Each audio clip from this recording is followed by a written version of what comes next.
জমছে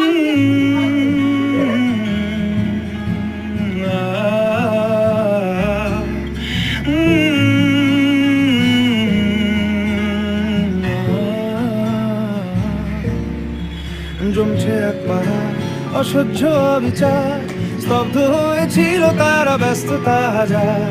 তাই যে নাই খেয়াল পেছনে দেয়াল, যে যেমন সে নিচ্ছি মেনে নাম দিয়ে কপাল। কেউ মরণ কাল, কেউ ভয়ে কাতর, কেউ বাণীর উপায় না সহায় হয়ে পাথর। আর কবে, আর কবে, আর কবে, আর কবে, আর কবে, আর কবে, আর কবে, আর কবে, আর কবে, আর কবে, আর কবে, আর কবে কণ্ঠ শক্তি পাবে, আর কবে, আর কবে চিত্ত স্বাধীন হবে, আর কবে।